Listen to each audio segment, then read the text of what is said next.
बहुत सारे आपने वीडियो देख लिए कि फुल बॉडी चेकअप कराइए, फुल बॉडी चेकअप कराइए, लेकिन ये फुल बॉडी चेकअप होता क्या है? क्या कराना चाहिए? किस एज में कराना चाहिए? किस समय कराना चाहिए? समझ लीजिए, बहुत छोटे से वीडियो में बताऊंगा कि आपको क्या-क्या टेस्ट कराना चाहिए और कब कराना चाहिए।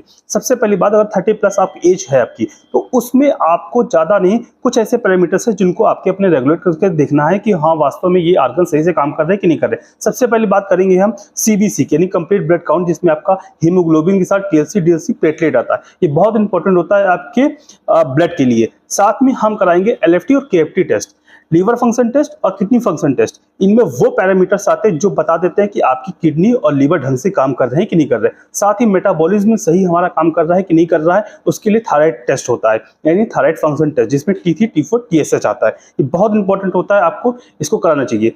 अगर बात करें कि शुगर के रिलेटेड, तो फास्टिंग या फिर रैंडम भी टेस्ट करा सकते हैं। उसके साथ एक HbA1c टेस्ट आता है जो 3 महीने की शुगर को रेगुलेट करता है और बताता है कि हाँ, आपका एवरेज कितना परसेंट है। और साथ ही आप एक लिपिड प्रोफाइल टेस्ट आता है जिसमें आपको गुड कोलेस्ट्रॉल, बैड कोलेस्ट्रॉल बताता है, क्योंकि हम लोग का जो इन्वायरमेंट है इस समय, हम लोग जो जंक फूड खा रहे हैं, चीज़ें खा रहे हैं, उससे ये चीज़ें बढ़ जाती हैं। तो लिपिड प्रोफाइल बहुत इंपॉर्टेंट है।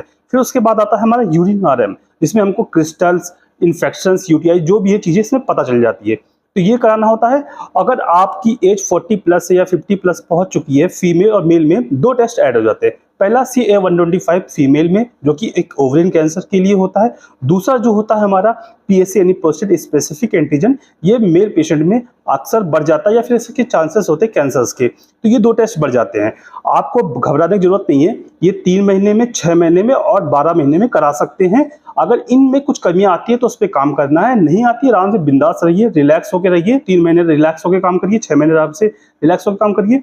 लेकिन इन सब में कुछ प्रॉब्लम आती है तो आपको टेस्ट करा के और या फिर डॉक्टर की अपनी सलाह लेनी है, और ये सब चीजें आपको रेगुलेट करना है। तो कौन कौन से टेस्ट हो गए? सबसे पहला सीबीसी हो गया, आप एक शुगर का टेस्ट हो गया, या तो रैंडम हो गया, या फिर फास्टिंग हो गया, या फिर HbA1c हो गया, lipid profile, LFT, KFT, thyroid function test और लिपिड प्रोफाइल। इससे ज्यादा आपको टेस्ट नहीं कराना है। बाकी ऐसी इंटरेस्टिंग वीडियो के लिए चैनल को सब्सक्राइब कर लीजिए। ऐसी इन्फॉर्मेशन वीडियो आपको इस चैनल पे मिलती रहेगी। Thanks for watching.